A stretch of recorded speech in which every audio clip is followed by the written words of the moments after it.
Today we're talking about failure. Dun dun dun dun. Now, failure can elicit a lot of feelings in individuals, myself included. And the reason I want to bring this into today's conversation is failure, there's this real drive to personalize failure, meaning we start to talk about ourselves as failures and we forget to look at what it is we're doing that's not working. My name is Tammy Dunnett, your leadership and communication skills coach, and today we're talking failure. How to navigate failure in difficult conversations so that you can embrace that opportunity for growth instead of spiraling downward into more drama, tension, and stress. Now, it is a guarantee that in your life, whether personal or professional, there are people you don't really get along with. Sometimes it's easy to resolve those tensions. It's just so natural that you don't even recognize conflict was there. Other times there's a little bit of struggle. It takes a bit of work on your part, but you get to the resolution. And then there's that other category, the one that really leads us down this spiral of feeling like a failure. Those are the ones that we don't resolve, that we're not feeling capable, that we're starting to use some negative self-talk or negative other talk, or heck, the whole world is negative. Those are the ones I'm talking about when we start to think about ourselves as a failure. So whether you're addressing that coworker that you struggle to get along with, or you're dealing with bigger issues like workplace bullying, how you think about conflict and failure is essential not only to the success, but to how you shape that opportunity if it doesn't go the way you want it to go. So in today's video, I'm going to share 3 things for you to self-assess. There'll be some questions and prompts for you to really reflect on your current mindset and beliefs. And then I'm going to give you one powerful hack so that you can start to shift from doom and gloom to opportunity. Now listen, I know failure is not always easy. Sometimes you can pick yourself up, dust yourself off, and keep going. Other times it feels like you want to just close in those 4 walls of your house, stay there, eat barrels of ice cream, and blame the outside world. I get it. I have been in that space where I felt like I wanted to just close in those 4 walls.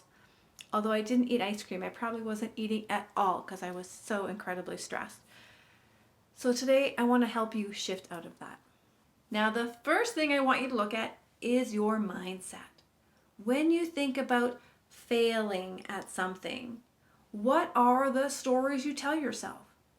Do you immediately go to, I'm a failure, I suck, I can't do this, I'll never get it?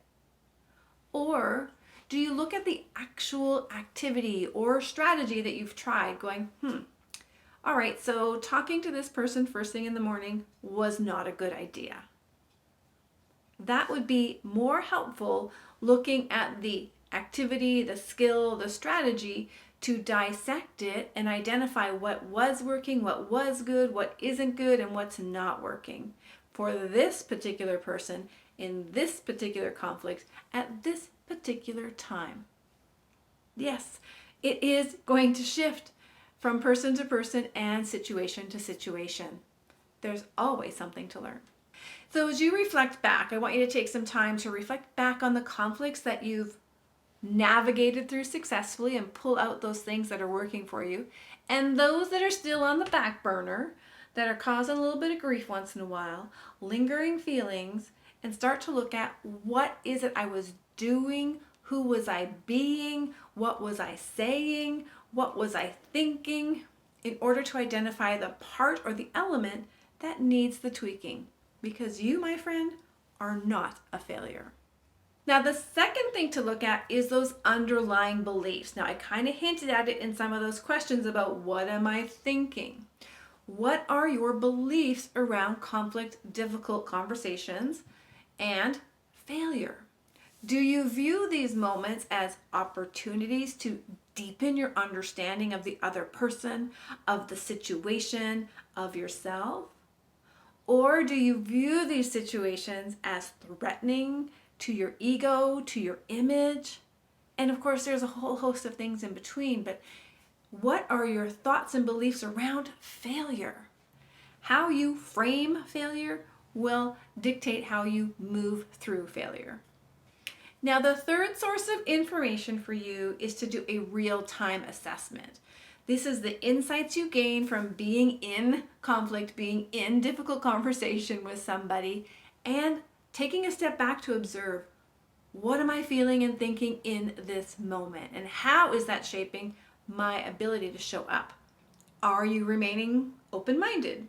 Are you remaining attentive, listening to see what the key themes are for them? Are you focused on finding a resolution and a solution, or are you focused on my position, my needs, my goals? Where do you show up in conversation? Get those real-time insights. Now, I want to share with you a powerful hack here next. But before I do, let me share with you a quick story. One of the reasons failure is such an important topic for me to bring to you today is because I'm hearing a lot of it. And in the space of workplace bullying, it can feel like an individual who is trying to resolve the issue, asking for help, looking for guidance, doing all the things, only to find themselves written up on a performance improvement plan, only to find out that the leadership doesn't have any real resources for them, only to find out that even though they're doing the best that they can, they're not making any headway in that very important relationship. It can be easy to go home and feel like you are a failure. What I want to now position for you is the hack, is that when you're feeling like you are a failure and you're starting to say, oh, I failed, I want you to take a moment and look at what you've accomplished. You have been in a very challenging environment for a prolonged period of time.